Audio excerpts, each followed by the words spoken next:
Olá, nesse trimestre estamos estudando a revista Betel Dominical, que trata sobre a relevância da igreja e sua essência e missão. Revista comentada pelo Ministério Vila Nova, que nós temos a honra de mencionar que o Ministério Vila Nova tem valorizado a escola dominical e tem empenhado nessa literatura tão importante. E esse tema tão importante, reafirmando os fundamentos e a importância do compromisso com a palavra de Deus, a adoração sincera e o serviço autêntico segundo os preceitos do nosso Senhor Jesus Cristo. Esse é o tema central.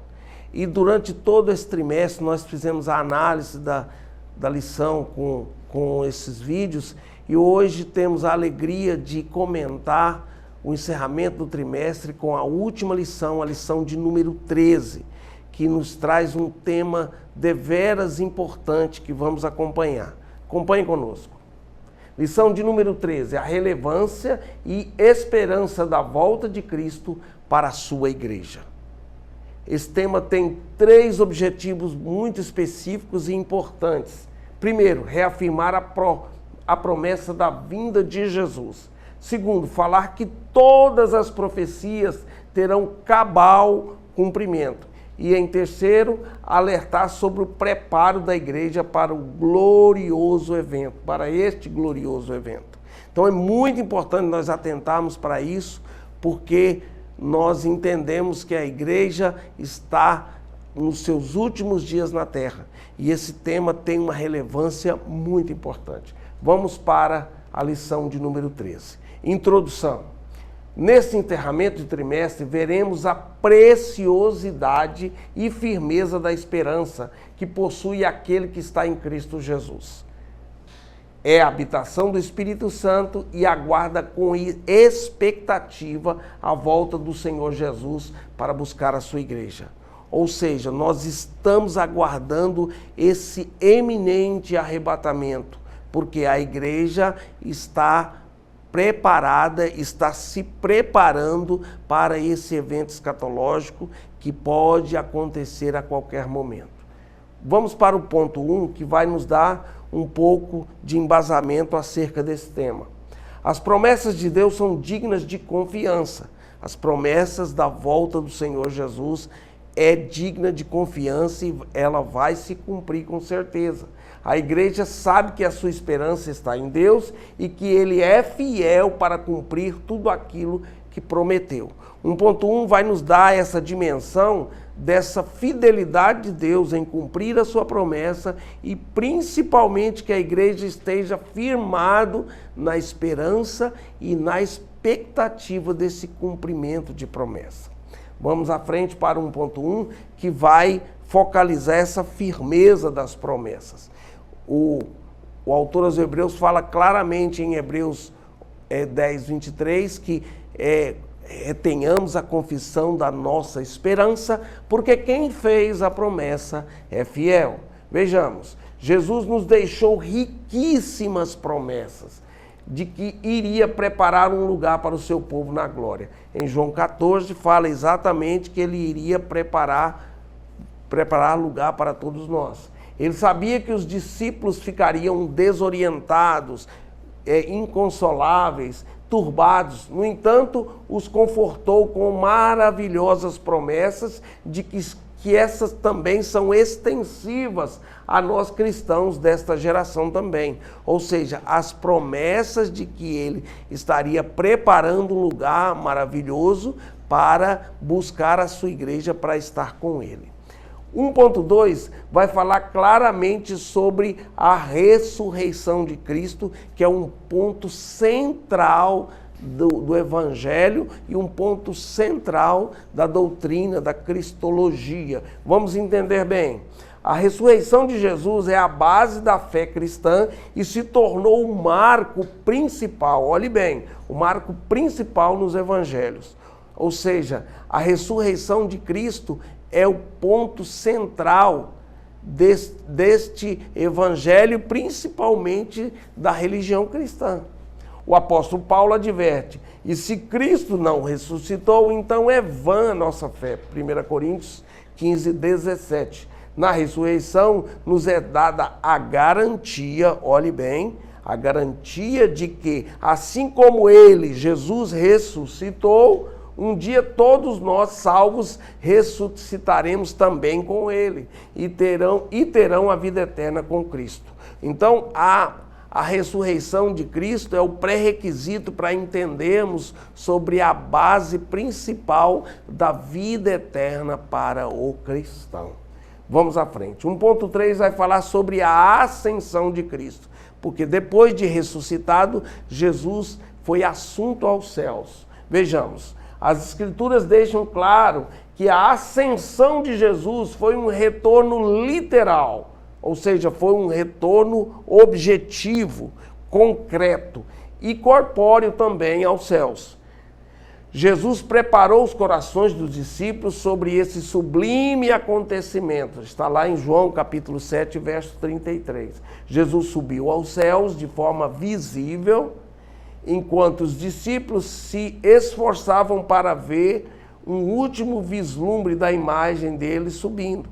Uma nuvem o encobriu e os anjos apareceram e reafirmaram a promessa da sua volta, dizendo: assim como ele foi assunto aos céus, ele virá em glória nas nuvens para arrebatar o seu povo. Então aqui nós vemos que a ascensão de Jesus, ela é muito clara, evidente, concreta, testemunhada pelos discípulos e que nos dá esse penhor de esperança da vinda do Senhor Jesus para buscar a sua igreja. Vamos para o ponto 2, que vai falar da esperança do arrebatamento, que aqui nós vamos entender todo esse processo da ressurreição, da ascensão, e agora a próxima etapa é o arrebatamento. E isso gera na vida do cristão essa perspectiva firme de esperança. Jesus fez uma promessa aos seus discípulos: eu vou, mas tornarei para vós. Desde então, o nosso coração arde em esperança. Almejamos estar sempre com o Senhor. Está escrito isso lá na primeira carta aos Tessalonicenses, capítulo 4, verso 17. E por isso nós aguardamos com expectativa. Essa esperança gera essa ardente expectativa deste grande dia, deste grande evento para a igreja do Senhor Jesus. 2.1 vai falar sobre as promessas do arrebatamento. Ele prometeu voltar uma segunda vez para levar a sua igreja. Aparecerá segunda vez, sem pecado, aos que esperam para a salvação. Hebreus 9, versículo 28, a parte B. A promessa de Deus é realidade, é a mesma coisa, ou seja, promessa de Deus e realidade é a mesma coisa. Deus prometeu através do seu Filho Jesus e essa promessa vai se cumprir. Aqui nós entendemos claramente, portanto, cremos que em breve Jesus voltará para arrebatar a sua igreja, para buscar a sua igreja. O 2.2 vai falar como será o arrebatamento, de que maneira vai acontecer esse evento escatológico. O apóstolo Paulo nos instrui sobre esse dia glorioso. Veja só, este dia glorioso. Porque o mesmo Senhor descerá do céu com alarido e com voz de arcanjo e com trombeta de Deus, e os que morreram em Cristo ressuscitarão primeiro. E nós, os que ficarmos vivos, seremos arrebatados juntamente com ele nas nuvens, ao encontrar com o Senhor nos ares. Está escrito lá em 1 Tessalonicenses 4, versos 16 e 17. Este é o eminente arrebatamento, ou seja, num abrir e fechar de olhos, Deus cumprirá esta promessa do arrebatamento. No 2.3 vai falar do resultado. Aqui nós vamos entender como resultará, em quais as consequências e o que vai acontecer depois do arrebatamento. Teremos nossos corpos glorificados, ou seja, esse corpo mortal já não existirá mais, teremos um corpo glorioso, um corpo de glória, semelhante ao do nosso Senhor Jesus. Entraremos nas mansões celestiais, preparadas por Ele, por Cristo, desfrutaremos da paz e do prazer celestial. Participaremos da mesa gloriosa do Cordeiro, onde Cristo será o anfitrião para receber a sua igreja gloriosa. E também, assim como Jesus é, e nós o veremos glorioso como Ele é. Esse é o resultado prático, objetivo e eminente do arrebatamento para a igreja do Senhor nos ares. Vamos à frente. O ponto 3 vai falar sobre a recompensa da esperança. Vale a pena perseverar na esperança da salvação, na esperança do arrebatamento. Temos a serena certeza que, andando em obediência e segundo as muito ricas misericórdias, desfrutaremos das recompensas. Aqui fala claramente de perseverança, de fidelidade. Paulo diz que a obra de cada crente será provada pelo fogo. A nossa esperança é o combustível para a perseverança. Por isso vale a pena esperar em Cristo, vale a pena perseverar na esperança da salvação. 3.1 vai falar sobre o gozo e a alegria na vida presente. O princípio da esperança se estende, melhor dizendo, até a eternidade. Ou seja, a esperança é algo que é uma âncora firme e fiel, mas também pode nos amparar nos desafios cotidianos, nos embates da vida presente. Com a esperança temos a alegria na vida, podemos exercer a paciência e suportar as aflições. Por quê? Porque o próprio Espírito Santo testifica no nosso coração e nós temos a convicção de que Cristo está conosco, mesmo nos momentos mais difíceis. E essa esperança é dia após dia renovada. 3.2 vai falar sobre o reinar com Cristo. Nós reinaremos com Ele na glória. Nós reinaremos com Ele no seu reino celestial.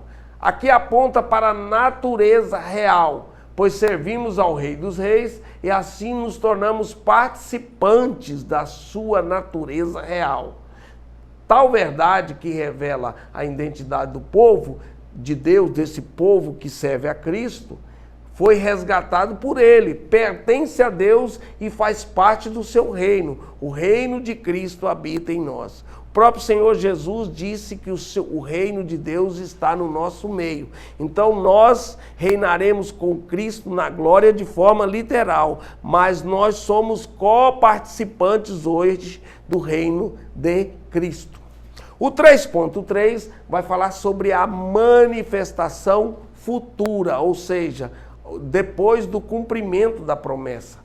O texto de Colossenses capítulo 3, verso 1 ao verso 4, é pertinente quanto ao caráter escatológico da esperança, ou seja, de tudo que vai acontecer, dos eventos futuros, do cumprimento efetivo das promessas.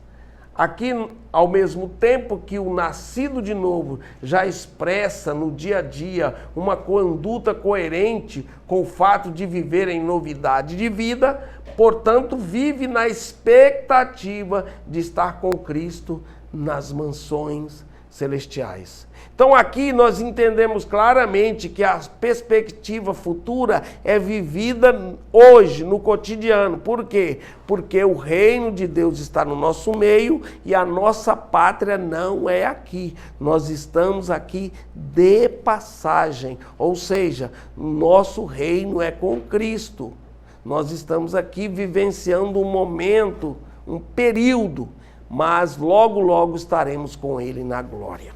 Espero que esse breve relato, esse resumo da lição, venha contribuir de forma eficaz, de forma que possa ajudar os nossos professores, os nossos alunos da escola dominical a compreender esse tema tão importante, tão exuberante e que com certeza vai edificar ainda mais os nossos alunos, os nossos professores e terão um subsídio bastante próprio para aprender ainda muito mais na escola dominical. Que Deus abençoe a todos, que com certeza esse trimestre trouxe ricas experiências para todos nós. Deus abençoe e até o próximo trimestre. Deus abençoe a todos em nome de Jesus.